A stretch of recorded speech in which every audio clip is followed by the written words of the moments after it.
a couple of weeks ago when I was here, I was asking you about how safe you feel.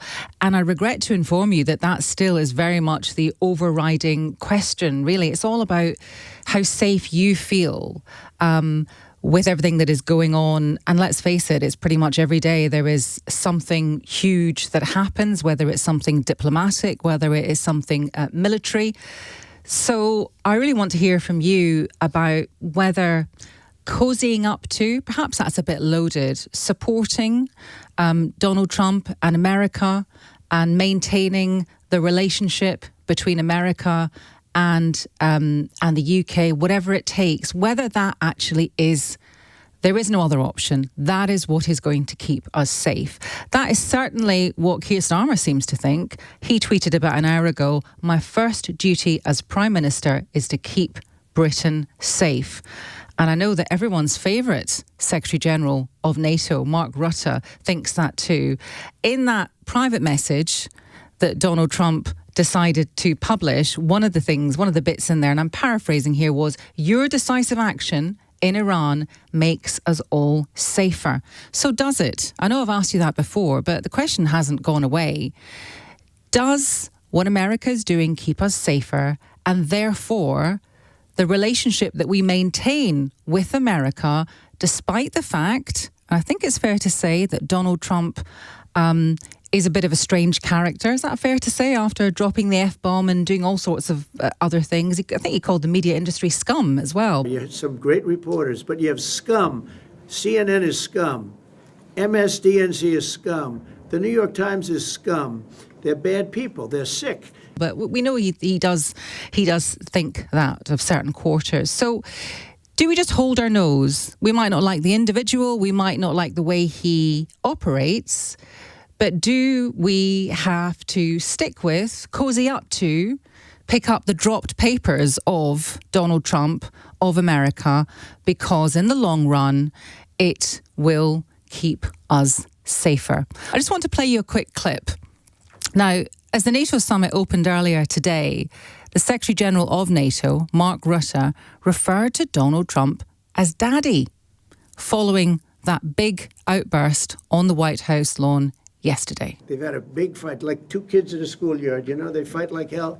You can't stop them. Let them fight for about 2-3 minutes, then it's easier to stop them. And then Daddy has to sometimes use strong language. You have to use strong language. Every once in a while you have to use a certain word. We basically have two countries that have been fighting so long and so hard that they don't know what the fuck they're doing. Do you understand that? So there you go. That is the Secretary-General of NATO, Mark Rutte, referring to Donald Trump as Daddy, as someone who is trying to get two warring children, warring over pieces of Lego, perhaps, who knows what, to play nice. Let's speak to Mark Urban, who's in the studio with me, journalist and host of The Crisis Room. It's a global podcast, of course. Good afternoon to you. Good afternoon. Has there been a bit more than normal in terms of cozying up to Donald Trump over the last, I don't know, week or so, would you say? Or is this about normal? Well, I think if you talk about the UK and the line you used about Keir Starmer earlier on there, he definitely has drawn the conclusion that we've got to stay close to the US. Now, some of the reasons for that is just things where we're kind of plumbed in. The Trident system. Our submarines sail over to America to pick up the missiles. They're a common pool. All these things, we're really joined at the hip. And even if you wanted to say, do you know what, I think we should start doing our own thing more, it would take years to bring about. Now, the key thing is he's not saying that.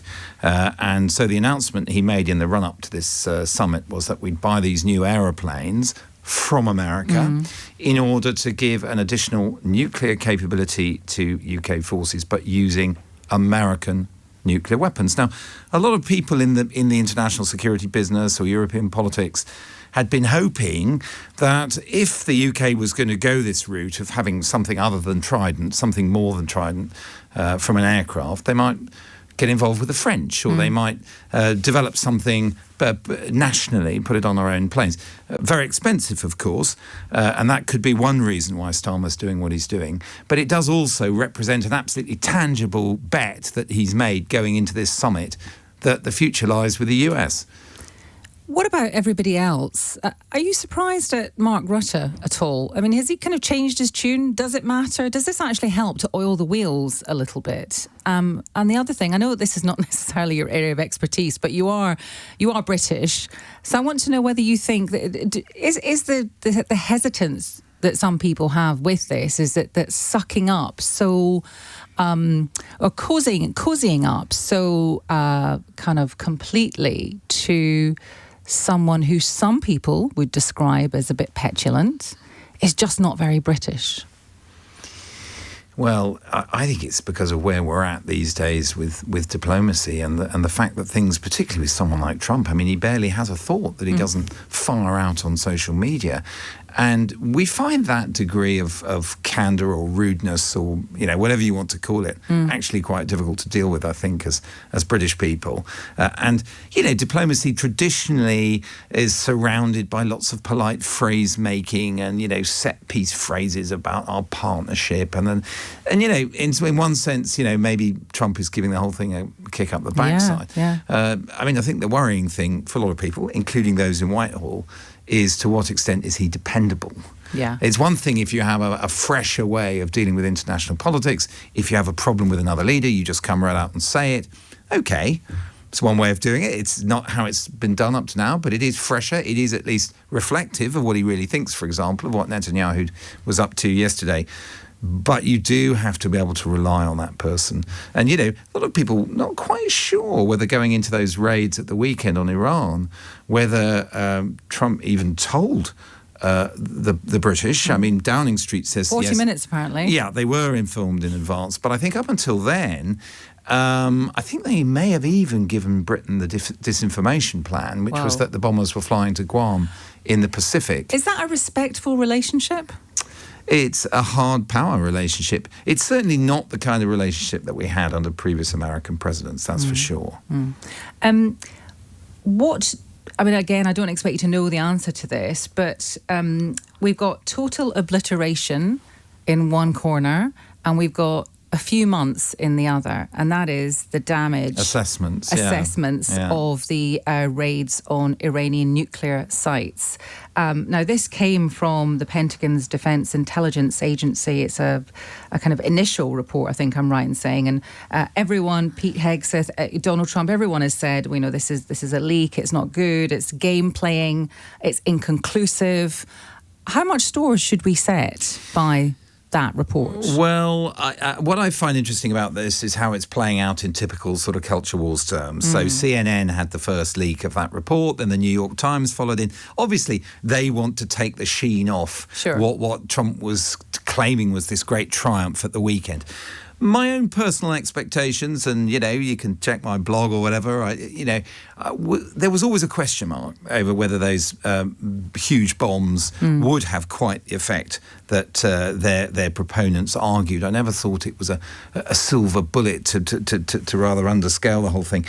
Also, we all kind of knew that Iran had removed some of all of the highly enriched uranium from the other site, Esfahan, before all this started. So where is that stuff? So there were aspects of this that we never expected the strike at the weekend to solve, really, or we thought it could only have a limited effect. A few months is what this leaked Defense Intelligence report suggests might be the lower end of the disruption it's caused.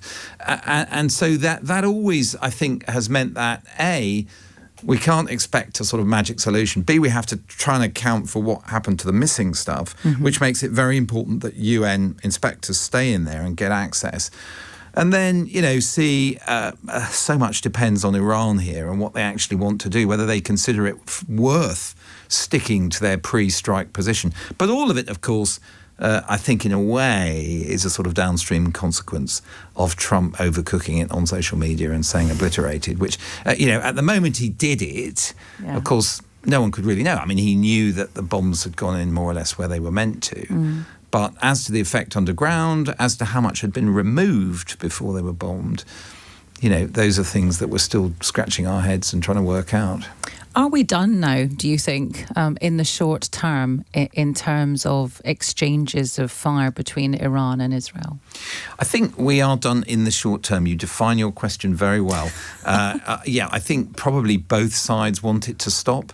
I mean, the Israelis have demonstrated this extraordinary freedom of action in the skies over Iran. They've also demonstrated this really high level of penetration of Iranian institutions. You know, a lot of the nuclear scientists that they were killing to try and stop this going any further, were killed in their beds, and they seem to know where everyone was. They've probably got some pretty good idea where some of this material is that was removed. I think if Iran starts to try something, a concealed attempt to dash for the bomb, the Israelis will probably know pretty quickly. And at that point, who knows? It might be back into airstrikes or whatever else is attempted to stop it at that point. But I think for the time being, an awful lot depends on what can be agreed diplomatically now. I mean, if the Iranians said, you know what, this thing has cost us so much in terms of the actual cost of the project, the lost opportunities commercially that sanctions and other things have cost Iran, we just want to take a breather for a few years, and they do sign up to something, then I think things can really be consolidated and there might be a prolonged period of peace. And does that mean that Donald Trump did that?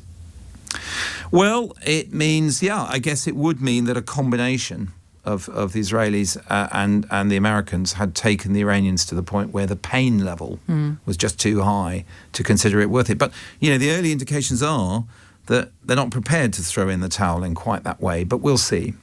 Okay, Mark, thank you very much for that. Some very interesting thoughts there. Mark Urban, journalist and host of the Crisis Room. It's a global podcast, of course. Do check it out.